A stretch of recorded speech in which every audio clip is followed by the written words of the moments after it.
Conny Lenneberg, thank you for joining us today and welcome. Thank you, Daniel. I'd love to hear, Conny, a little bit about who you are and your journey perhaps into the community sector. And I know you've had many years serving in this way. Just a little bit of a flavour of who Conny is. And I know you've got some interesting out-of-work stories too, so perhaps even just a touch on that, and then tell us what Brotherhood of St Laurence, BSL's core contribution is. Thanks, Daniel. Yeah, my career has been in the community sector pretty much from the start. One of my first jobs out of uni was working for a minor political party, and a party called the Australian Democrats, which really no longer exists today, but which was the party that said its call was to keep the bastards honest. So it was all about citizens acting and having a voice in the political space. So it's something that's always motivated me. How do we as citizens shape our community nationally, and how do we shape it globally? So they've always been big questions. I'm one of the many Australians that was born overseas. So my parents came with me when I was a baby to Australia. They grew up in the Second World War. So I was always aware of stories of deprivation and hardship as a consequence of conflict. So that was something that interested me very early on. It was very much the fabric of our family to understand deprivation and a child's eye view of conflict and insecurity and food insecurity. And so that was something that always occupied me.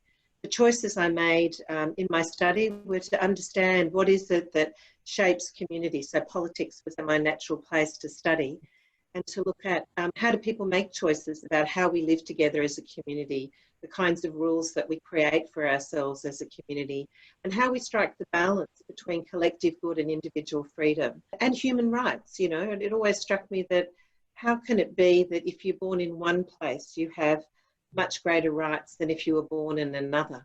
Quite early on in my academic work, I went to India to do some research looking at what motivated peasant communities, and was just shocked. You can read about poverty, but when you stand in the middle of it and you see children with distended bellies, and you see families that really scrape to get through from one day to the next, and children that regularly go to bed hungry, it really rocked me to my core. You know, driving through the slums of Bombay into downtown Bombay, which was even in the 80s, an amazing place, you know, of great wealth, but driving through the most horrendous slums. And so I've always thought, well, what is it that says that you just drew the short straw, you got born into the wrong family, and so that's just the way it is, that you will go to bed hungry, you won't get the right medical care when you're ill, because you just had the bad luck to be born in the wrong place. And so academic research into issues of international relations, about human rights, gave way to being on the board of Oxfam. At the time it was Community Aid Abroad, which was actually started off by the Brotherhood of St Laurence. Father Tucker, who started Brotherhood of St Laurence in the 1930s, started Community Aid Abroad in the late 1940s. So there's this real connection between these organisations. Really early in my career being on that board, and then now coming back in this role, moving away from international work, which has really been my focus for the last 25 years. Just what are those same issues in our own community? Not just overseas, because you're the outsider, but to say, what are the justice issues in our own place? What are our relationships with First Nations communities? What are our relationships with immigrant communities? What are our relationships with and the opportunities that we create for those families that are suffering and disadvantaged, to really enable them to be their best and to contribute to this nation? You know, Father Tucker said right back in the 1930s, when he was looking at the slums in Fitzroy, he said that poverty is up to us. And today, I would say that's exactly the sentiment that still drives the Brotherhood, which is that poverty is the political choice we make. How much poverty we tolerate is up to us. It's not something that happens. It's a consequence of the choices and priorities that we individually and collectively make. And Father Tucker knew that back in the 30s.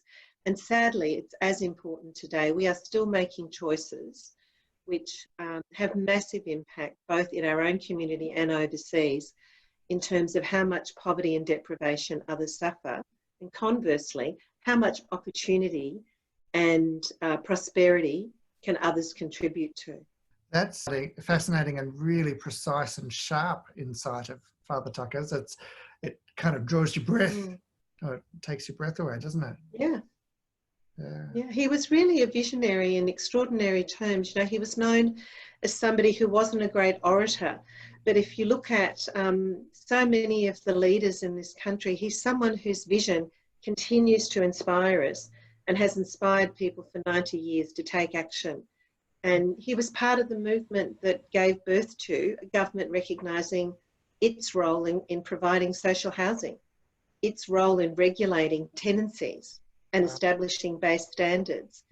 You know, the Brotherhood of St Laurence set up, as I said, community aid abroad. So it was a vision that said, we're a global community as well as a local community. And after the war, we have a responsibility. Actually, I think community aid abroad was set up in the 50s, and it was first of all food parcels to India. So how do we see ourselves internationally? And he was part of that early movement of saying, we're part of one world. Brotherhood of St Laurence was part of catalysing welfare services, the Tenants Union, the Fitzroy Legal Service, Williamson's Community Leadership Program. It auspiced over many years many local community-based organisations, never wanting to take them over, but really wanting to nurture them and to invest resources and funds, physical resources, sharing office space, sharing back office support, as well as providing some funding for other community organisations to grow. So it's always been an organisation that's invested in broader community action. And I think that is Father Tucker's vision from the beginning, saying we're all responsible for the shape of the community that we live in today. Yeah, wow, what a heritage that one man is, and an inspiration to leave our own heritage. One of the things that you touched on, Conny, that I really love about the Brotherhood is that it's not about making BSL bigger or even better. It's about what the community needs, and if that's something that BSL needs to take action on, then fine. But I love the way that if that's best served through others, that BSL is looking to say, how can we help those others to serve as well, and not just promote BSL's own brand. And I love that. That's exactly right. You know, Brotherhood brought to Australia Alcoholics Anonymous. We brought to Australia family daycare. Conny, we're in a strange time, as everybody can recognise, and we've had a period of perhaps economic growth, and then COVID-19 hit late last year, and the impact has been this year. How's the Brotherhood going in general terms around that? And we'll get to some specifics, but how are you travelling? How's your exec team, the teams that report to them? Yeah, well, I think we all feel like we've woken up into a parallel universe, don't we? Yeah. We saw the early indications of the illness emerging, and we started having the first news really in January from Wuhan in China. And you could see people getting more alarmed with how it was spreading, but who would have, in their wildest imaginations, dreamt that within a few months we'd all be locked down in our homes with instructions and, in fact, fines if we move around in ways that are not sanctioned. I mean, none of us could have believed that could possibly happen. And I think those first few weeks when the reality came home to us, I think we were lucky that we saw that and we were a little bit later, so we could respond a bit earlier, having seen what happens if you don't respond, having seen what it could be. So as a team, we were reeling the same way I think all of us in this community were reeling at what was happening.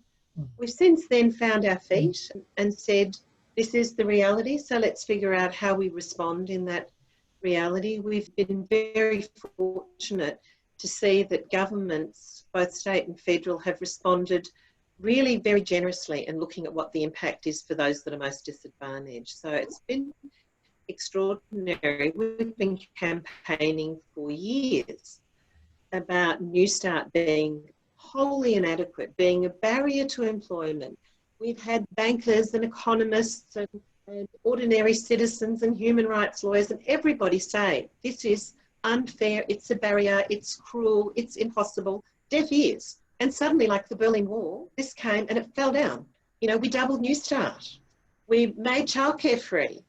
It's extraordinary. 29 years of prosperity, and this country has said we cannot afford to give people who are doing it tough a fair social security safety net. We can't afford that as one of the richest and most prosperous nations in the world. And suddenly in a crisis, when things are really tough and we are going into economic recession, suddenly then we realise that we not only can, but we must respond, that we have a responsibility as a community to look after those that have been left behind and to ensure that everyone has a basic economic security so they don't have to be hungry and they don't have to be worried about being evicted in the next week. My hope is that this realisation in a time of crisis will go with us as we emerge from not only the health emergency, but as we get through the economic consequences of this pandemic, and that we take that with us and remember what it was like to walk out in our streets and see children out there on bicycles, and to see that the world didn't come to an end by raising income support. People didn't suddenly become lazy. They actually worked really hard to try and find a job, and that families that were under less economic pressure were able to achieve more with their children because we took some of those stresses away from them. That's my hope and my prayer, that we take that away with us. Yeah. It's an interesting point in the conversation, Conny, to invite you to share the Brotherhood's mission or vision, which I think speaks right into that heart. It does. So the Brotherhood of St Laurence's vision is for an Australia free of poverty, and our mission is that all people in this country have a right to participate in social, economic and civic life. And we see that we all should have the opportunity to contribute our talents and to share in the prosperity that comes from that in a nation, and that we treat each other with dignity and respect. And as I said, this crisis has broken down some of the really firm beliefs that people have had about people who are poor must be poor because they've done something themselves. They've made bad choices, they're responsible, and so they need to do something about that. And I think what's happened in this crisis is the recognition is that we're all vulnerable, that life happens, and sometimes life can be really cruel and rip the foundations out from under you, and that despite your best efforts and bringing all your best talents to the game that you're playing, the game of life, you can find yourself in very difficult circumstances without security, without physical security, without economic security. My hope is that through this crisis, we do hang on to that new understanding that we're all vulnerable. Life can happen in ways that we don't expect, which can take away the certainties, and that we as a community can feel good and affirmed in saying we look after each other. We are in this together, not just in the pandemic, but we're in this together always and for all time. I'm hearing a real sense of hope from you, that there's a season of renewal and a season of fresh perspective and perhaps even hope triggered by the crisis that we've got. Yeah, so, having worked in quite a number of crises, they're never anything that you wish to happen. Clearly this is not something which is good for us as a community by any stretch of any imagination. There's terrible suffering for people who are ill, suffering of the families of those who have died, massive economic disruption, things that people have worked for all their lives just sort of disappearing from them. So it's not something you would wish. But I think in any crisis, it does give you pause to think about the meaning of life and the value of life and the overall values that have guided your decisions. And I think that's a positive. It gives us pause to think about what really does matter and what's important. And at times of crisis, that's where I think the wellsprings of hope come from, that we are reminded about what's really important, where our joy comes from and what it means to live in community. Because in the end, I think our joy is always linked to the well-being of our families and our communities, and it's not really about what we own. And so I do think it refocuses us, and that refocus will hopefully lead us to make better choices as we work our way out of the economic consequences back into prosperity. In these conversations, Conny, I've been really struck by organisation after organisation where the human spirit has really come to the fore, and the teams have pulled together around difficulties for the organisation and for the team. Are you seeing some of that within the BSL fold? Yeah, absolutely, a huge amount. I think the other thing in a crisis is your work becomes immediately apparent. So you know the value of what you're doing because you're under enormous pressure. And so I think it does inspire people. It gives everyone a sense that we're in this together and we can make a difference as well, which is a really important motivator, that we can work together, we can support each other, and we can make a difference by making sure that the essential work that we do continues to be delivered to the community that needs it. And so I've seen the team at all levels of the organisation do extraordinary work, working really long hours, showing incredible commitment in order to figure out how do we adapt and how do we keep going and how do we improve while we're at it. What are some of those things that you've had to do as a team, Conny, to adapt and improve? And I'm aware, for example, that the op shops tragically you've had to close the doors on those. What are some of the other things that BSL has had to do to respond in terms of how the business operates and the team? We were in the middle of moving into our new aged care residence, but across all of our programs, whether with families, with new immigrants, with refugees, with young people, it's been about how do you adapt those services as we've moved to remote, because it's all about personal connection. You know, service is about making a connection with the person, really understanding what their needs are and designing an approach that's appropriate to their needs. It's not about cookie cutters. You know, the struggle we're having with the internet today, how much harder for a family where English isn't their first language, or where they're really not used to technology and they're not sure how it all works. You know, how do you get that sense of connection, and how do you as a service provider make sure that you understand what the needs of that individual are? You know, our National Disability Insurance Service people working in local area coordination and working in early childhood development, they're trying remotely to figure out what's happening with this child or with this person with a disability. What are their particular needs? How can I be developing a plan with and for them that will allow them to live a fuller life? That just becomes immensely complicated through Zoom or over a telephone line. So those have been the big challenges around adapting. Thanks to partnerships with Blue Bike and other technology partners, we've been able to position the organisation that we can actually work remotely. 2 years ago, we could not have done this. We simply did not have the capability to do that. So, you know, working with our partners to make sure that our organisation has got the capability that it can respond in an emergency and do things differently has been really important as well. What are the key takeaways, Conny, from your perspective as CEO of quite a reasonable sized organisation that you've learned through that process that would be insight for others who are perhaps even wrestling with how they respond in this context? Well, I think one of the key things is recognising that we had underinvested in our organisational capabilities, and I do think 18 months ago we would have been much less able to make the transitions that we've been able to make. And that's not just in technology, it's also really in a focus on collaboration across different teams.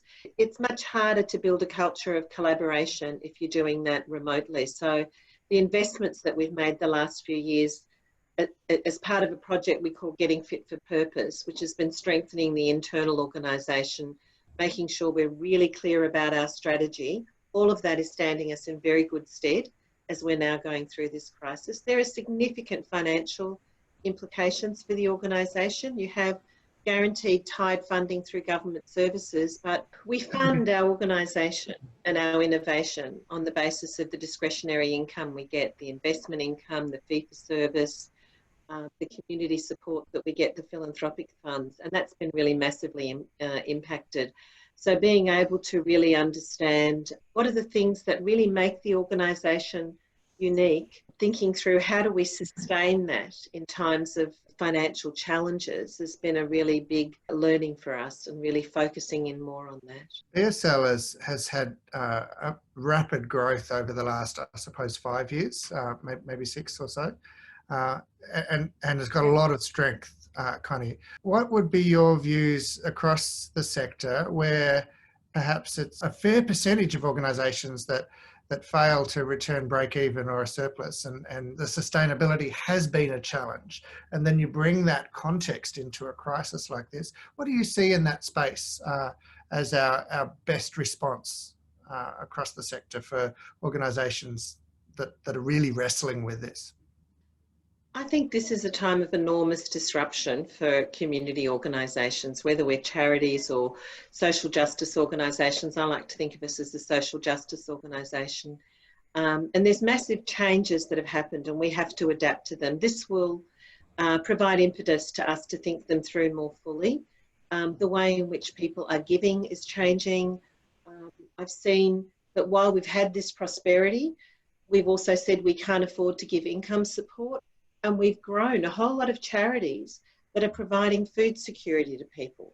And we have to ask ourselves, it's wonderful that they do that work, but is that really what's required, that people who are in need have to depend on charity in order to get food and to keep a roof over their heads? So I think we really need to rethink the values of this community and how much we rely on personal generosity to make sure that people's basic human rights are being met in this community. For us as a sector, we really need to think about what is the value that we bring and then focus in on how we do that. I mean, the BSL is going to have a significant financial deficit this year, millions of dollars deficit.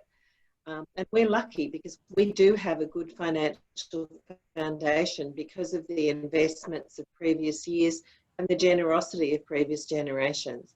I'm acutely aware that many really fabulous organisations don't have that and they're hand to mouth every year. And so we also as a community need to think, what are the organisations that bring value and how do we give them a foundation that they can bring their best value and not be continually teetering on the edge of viability and not being able to bring their best because they don't have the resources to do that. So I think they're really big existential questions we have to ask ourselves as a sector and as a community going forward. Yeah, I love those questions, and they're tricky questions without simple black and white easy answers. But we need to stay in the tension between different principles and priorities and press forward better together, right? If we can collaborate around all of that. What do you see as the most significant changes to the BSL organisation that have been thrust on us through this intense period of COVID that will last as permanent change? How do you see the organisation shifting? Or will it return to the way it was 2019 and before? I don't think any of us will return to the way it was. I think the shift we'll see is that we're a more agile organisation. We have to be to stay relevant. And I see this next period coming to us as one where we've got to be really contributing to that existential conversation about what is our role as a sector, but also that conversation in the community that says, what kind of community do we want to be? Out of every major crisis we've experienced, we've changed substantially. And we have the opportunity to reimagine what kind of Australian community do we want to be and what kind of global community do we want to see. And it's about both protecting ourselves from the kind of risks of the modern world as well as shaping a community that we can feel proud of, that's part of the values that we feel are values which are equitable, an equitable future for everyone. We've got the Sustainable Development Goals.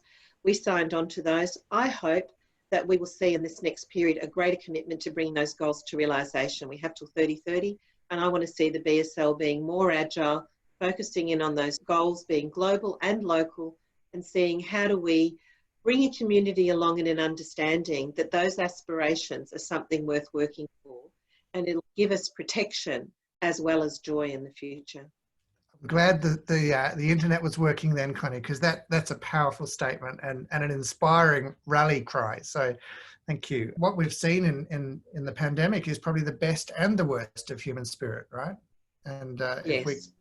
if we can find ways to corral the worst and to really breathe life into that best, then that leads us to a bright future. So let's make the most of this together as a community. Well, absolutely. Connie, I don't know about you, but this has been a struggle for me just with that technical constraint. And there's a parable in that of what we're all going through. So perhaps we'll try and make something of that in an edited version. But really appreciate you taking time to talk. And something about keeping connected, isn't it? The parable is about how do you stay connected and find a real human connection when the technology turns you into robots and keeps kicking you out of the room. Some of the observations I've made in other conversations is that with us being required to be physically unconnected, we've had to make more deliberate effort to be connected in other ways. And actually, when the dog jumps on the lap in the Zoom call, or when the kids come running in with their homework in the middle of a board meeting, that brings a level of humanity which we wouldn't have accepted even 4 months ago. But there's a connection at a different, deeper level from that. And this is what's been going underfoot. She keeps coming and saying, come, time for a walk. Yes. Oh, that's great, Connie. It does. We're more full human beings in this space. There's a dichotomy in that. Thanks, Dan. Appreciate your time in that. Thanks, you too. Bye-bye.